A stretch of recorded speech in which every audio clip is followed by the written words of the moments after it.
अस्ट्रेलियामा आउँदो मे 3 मा संघीय निर्वाचन हुँदैछ। चुनावी सर्वेक्षणहरूले लेबर पार्टी र लिबरल पार्टी बीच कडा प्रतिस्पर्धा हुने देखाएका छन्। दुवै दलले मतदातालाई आफूतर्फ आकर्षित गर्न विभिन्न नाराहरू अघि सारिरहेका छन्। उनीहरूले प्रमुखताका साथ अघि बढाएको नाराहरू मध्ये एक हो अन्तर्राष्ट्रिय विद्यार्थीको भिसा शुल्क। उनीहरू दुवैले अन्तर्राष्ट्रिय विद्यार्थीको भिसा शुल्क बढाउने विषय अघि सारेका छन्। अस्ट्रेलियामा हाउसिङ लागत महँगिएको छ।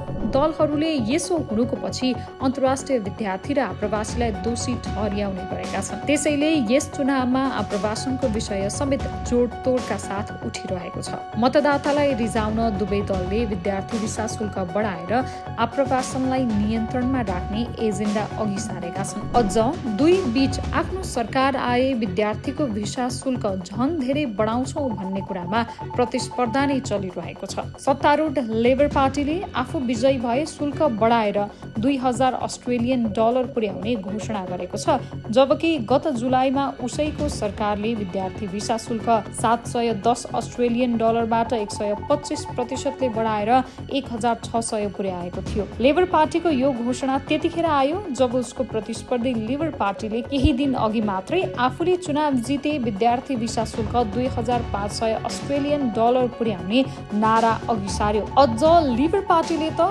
अस्ट्रेलियाका प्रमुख 8 विश्वविद्यालयमा अध्ययन गर्न चाहने अन्तर्राष्ट्रिय विद्यार्थीसँग 5000 अस्ट्रेलियन डलर भिसा शुल्क लिन्छौसम्म भन्न भ्याए। अस्ट्रेलियाका विश्वविद्यालयको आम्दानीको मुख्य हिस्सा अन्तर्राष्ट्रिय विद्यार्थीबाट आउने गरेको छ। यदि यी दलहरूले दिएको चुनावी नारा कार्यान्वयन भएमा अस्ट्रेलिया विश्वकै महँगो विद्यार्थी भिसा शुल्क भएको मुलुक बन्नेछ, जसले अस्ट्रेलिया जान चाहने अन्तर्राष्ट्रिय विद्यार्थीको संख्या घटाउन सक्छ र यसको मूल्य विश्वविद्यालयहरूले चुकाउनु पर्नेछ।